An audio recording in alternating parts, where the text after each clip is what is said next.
Right now, somewhere in the world, someone is awake at 3 a.m. staring at the ceiling, and they think the worst thing that happens is they'll be tired. They have no idea what's actually coming for them.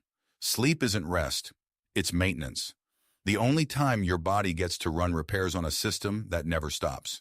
The moment you skip it, the bill comes due immediately. By hour 24, your reaction time is already worse than someone who is legally drunk. Studies show 24 hours without sleep impairs you about as much as a blood alcohol level of 0.10. Over the legal driving limit in every U.S. state, you haven't touched a drink. You're just tired. By hour 36, your body stops waiting politely. Cortisol spikes hard. Blood pressure climbs. Your immune system starts shutting down production of the proteins it needs to fight infection. You become measurably easier to get sick. By hour 48, your brain starts experiencing microsleeps, tiny involuntary blackouts lasting a few seconds at a time. You don't choose them. You don't feel them coming. One moment you're standing in the kitchen. The next, a few seconds have disappeared and you don't know where they went. By hour 72, the hallucinations start. Not metaphorical ones. Real, vivid sensory hallucinations. In 1959, a radio DJ named Peter Tripp stayed awake for 201 hours as a publicity stunt. By day 3, he was hallucinating spiders crawling out of his shoes.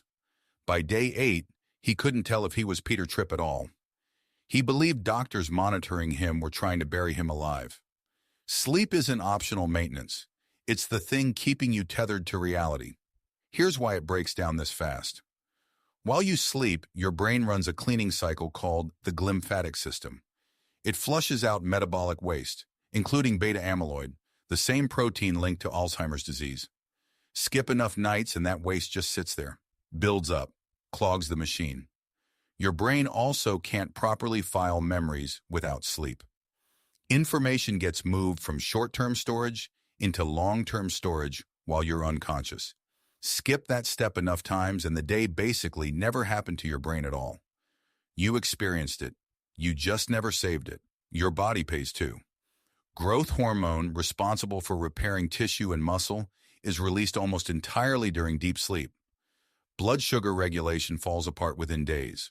One study found healthy adults restricted to 4 hours of sleep for less than a week showed insulin sensitivity comparable to early-stage diabetics. Their bodies hadn't changed. Their sleep had. There's a condition called fatal familial insomnia, an extremely rare genetic disorder where a mutated protein slowly destroys the brain's ability to sleep at all. No drug, no exhaustion, nothing can put them under. First come panic attacks and paranoia, then hallucinations, then a rapid decline into dementia. Death usually comes within 6 to 36 months of the first symptom. Not from anything else, just from the absence of sleep. It's one of the only diseases where the body is killed by something it's not getting, rather than something attacking it. Sleep isn't passive, it's structural.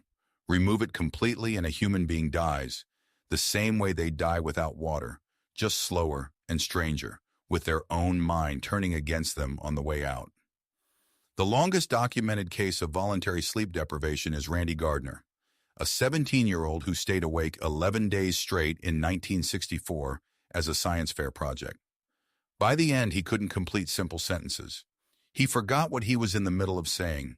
He recovered fine, but at the time he was barely recognizable as the same person who started. So why does this unravel someone so fast? Because nothing about you was built to be conscious indefinitely. Memory, mood, immunity, hormone regulation, cellular repair, all of it assumes regular scheduled downtime. Take that downtime away and you're not looking at a tired version of yourself. You're looking at a system running without the one process that was supposed to keep it stable. Most people will never come close to the extremes in this video, but most people are also chronically underslept, running on 6 hours when they need 8, convincing themselves that tired is just the normal cost of living in the modern world. It isn't. It's a slow version of the exact same mechanism that breaks people in days when pushed to the extreme. The body doesn't care whether the deficit happens all at once or one missing hour at a time for years. It's still a deficit. And eventually it still sends the bill. So tonight, when it's 11 p.m. and you tell yourself just one more episode, just one more scroll, Remember what's actually on the other side of that choice. Not just tiredness, a system quietly being asked to run without the one thing holding it together.